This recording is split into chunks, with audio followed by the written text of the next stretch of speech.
the first ETF in the country, the first Metro Pill Equity Exchange Trade Fund is basically an index tracker fund. It is invested in the top 30 biggest and most traded companies in the Philippine Stock Exchange.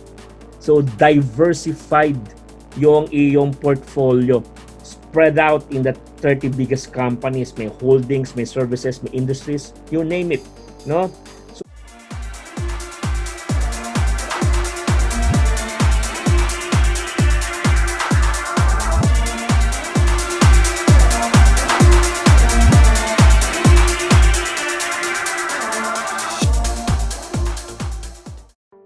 Hi, I'm Nats Golian. Welcome to my investment guide.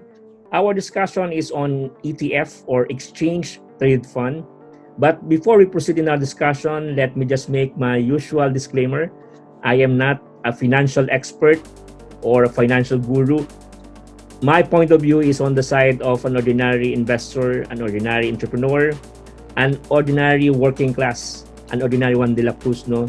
So do not just take my words for it. Before investing on anything, make your own due diligence of studying your investment options. Or better yet, consult your financial advisor or your financial consultant, because at the end of the day, it's your money, it's your choice, it's your responsibility. No? Ano ba tong ETF? Basically, ang ETF ay parang mutual fund yan or UITF.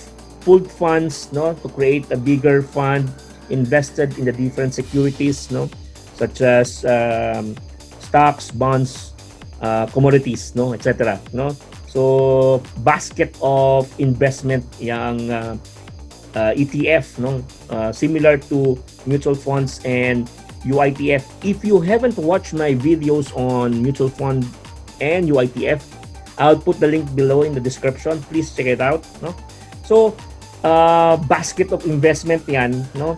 Ang tanong ay bakit tayo mag-i-invest sa ETF? Let me raise some considerations that you may want to look at before investing in ETF. One, diversification. Because the first ETF in the country, the first Metro Pill Equity Exchange Trade Fund is basically an index tracker fund. It is invested in the top 30 biggest and most traded companies in the Philippine Stock Exchange. So diversified yung iyong portfolio. Spread out in the 30 biggest companies. May holdings, may services, may industries, you name it. No? So diversified yung iyong portfolio. It gives life and meaning to the old adage, do not put all your eggs in one basket. Which leads me in the second point, no, risk mitigation. Because your portfolio is diversified, the risk is mitigated. It's spread out in the 30 companies, the big companies that you invested in through the ETF. Third, potential for growth through capital appreciation and dividends, no? Especially if you are for the long haul, no, for the long term. Your shares will appreciate over the years.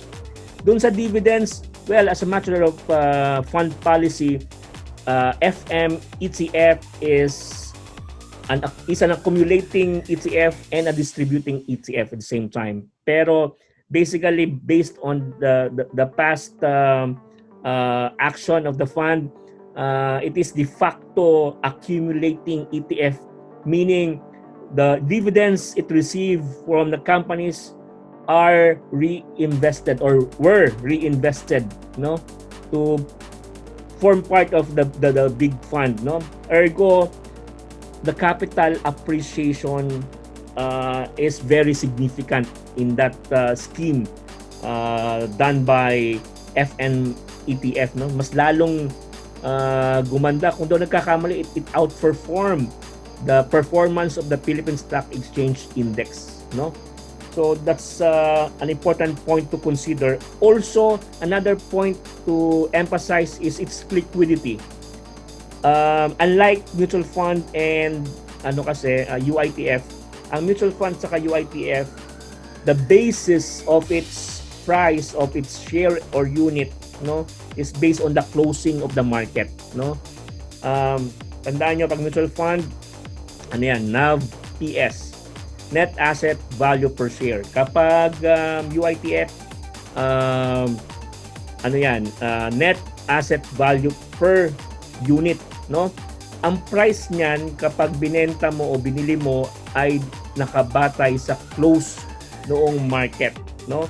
While on the other hand, ang ETF ay pwede mo siyang bilhin at ibenta real time during the trading hours, no. So pwede ka mag intraday trading sa ETF. So it's liquid, no. That's one important feature of ETF, no.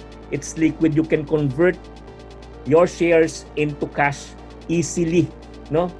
And lastly, it is cost effective, no. Why? Last example ko nga, Globe.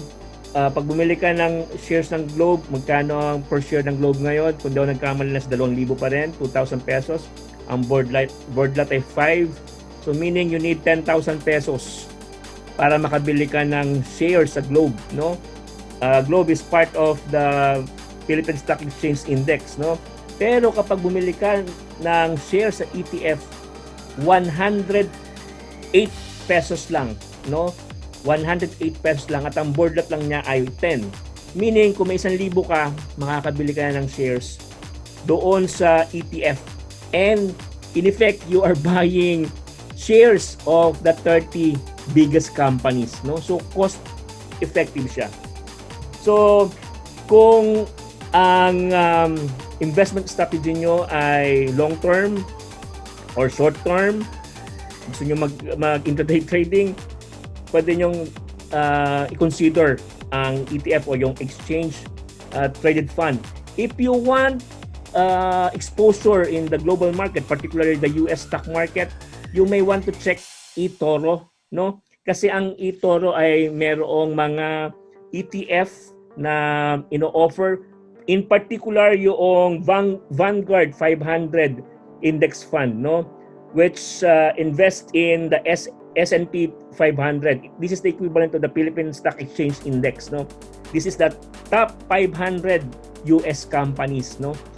Pwede ka mag-invest in real time through eToro. I will put the link below if you are interested to have exposure in the US market. Just follow the link, no. So, as a form of recapitulation, ang ETF ba ay para sa inyo? Ang ETF ba ay good investment? Sa akin, pumapasa sa lahat ng mga criteria ko para sa isang magandang investment. Diversification, risk mitigation, capital appreciation and dividends, yung growth, liquidity, at cost effective, no? Again, this is Nats Golia and this is my investment guide. Grow your wealth, protect it, and invest more. If you like our contents, please like, share, and subscribe, and smash that notification bell for future videos. Thank you. Danke schön.